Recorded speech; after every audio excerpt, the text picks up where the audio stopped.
My name is Darla.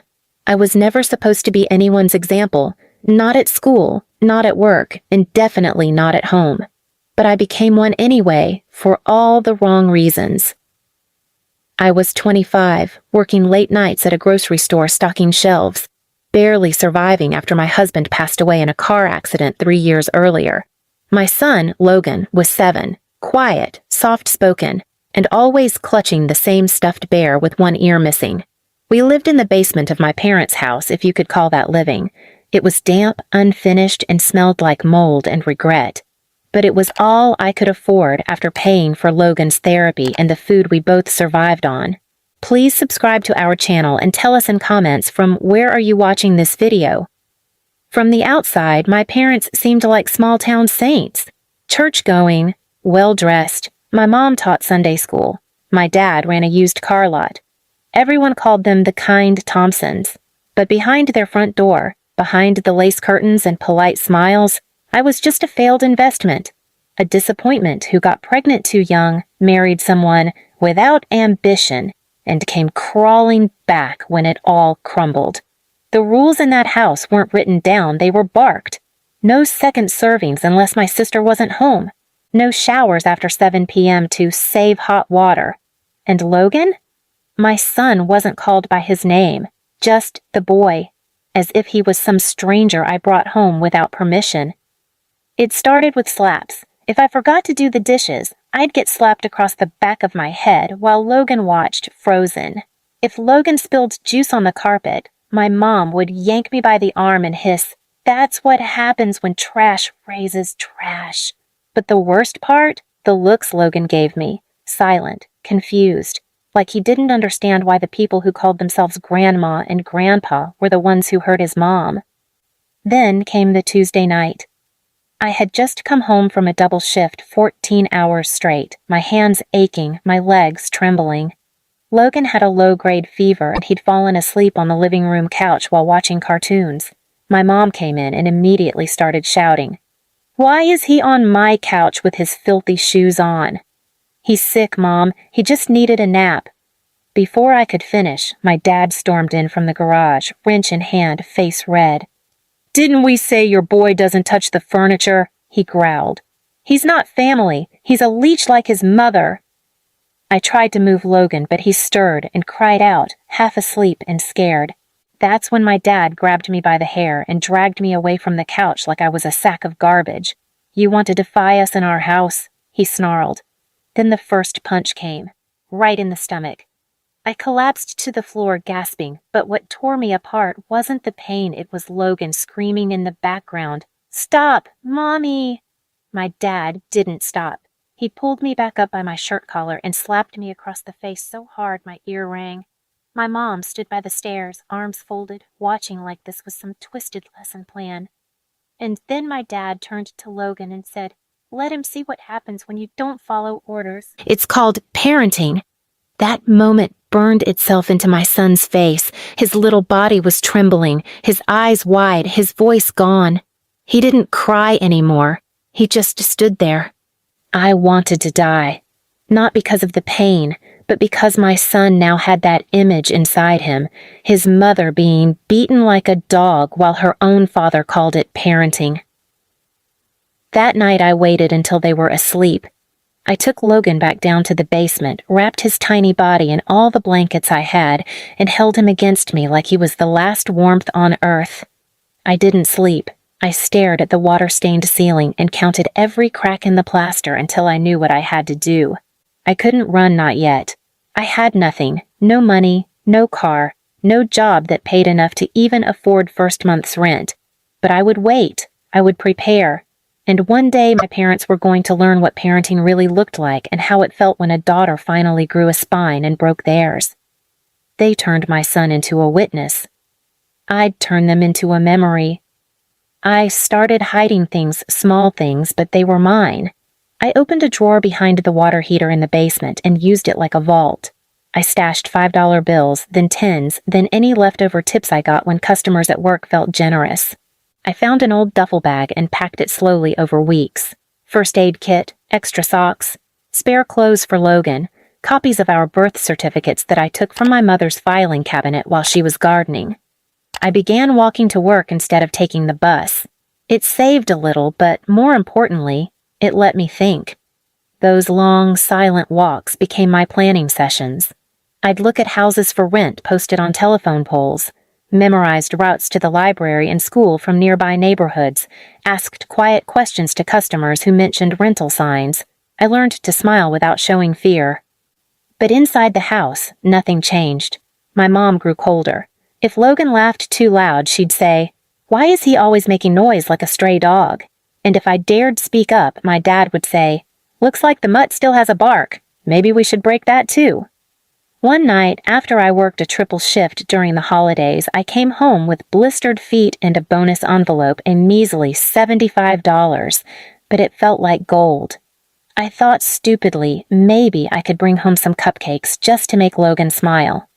When I walked in, Logan was sitting on the floor of the kitchen, hands in his lap, staring blankly at the wall. I bent down, touched his shoulder, and he flinched. "Baby," I whispered.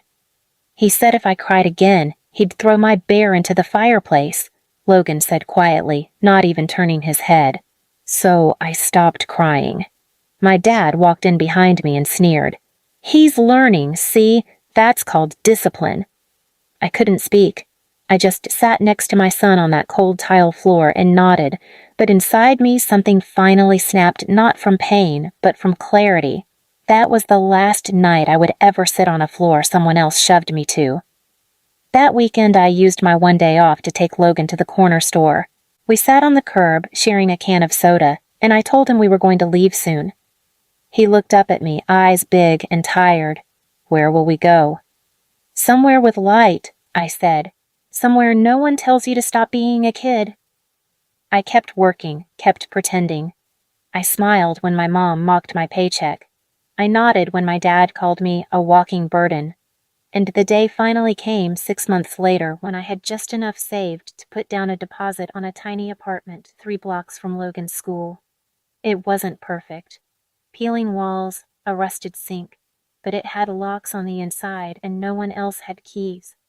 I waited until a Thursday night when my parents had their church potluck. I packed the duffel bag, grabbed Logan, and we left. No note, no call, no goodbyes. But I didn't just vanish. I started working at a diner downtown, early morning shifts. A kind waitress named Marcy let me share rides until I could afford a used bike. Logan started smiling again, slowly. He kept that bear, and now he laughed when the stuffing came out instead of crying. I taped his art to the wall. I cooked frozen waffles like they were 5-star meals.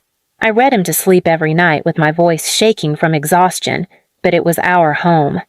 Then, about 4 months after we left, my dad showed up at my job. He stood at the counter like he owned the place, looking around in disgust. "You think this is an upgrade?" he hissed. "You're nothing without us. That boy is nothing. You'll come crawling back." I stared him dead in the eye and said nothing, just slowly placed 2 fresh plates of pancakes in front of the table behind him and walked away. That night, Logan found a rock on the sidewalk and said, "Mommy, this one's lucky." He was right. Because the next morning I learned that their house, the one they used to lord over me, was being sold. And I wasn't done yet. I didn't plan to go back. Not for closure, not for confrontation, but sometimes fate puts the match in your hand, and all you have to do is light it.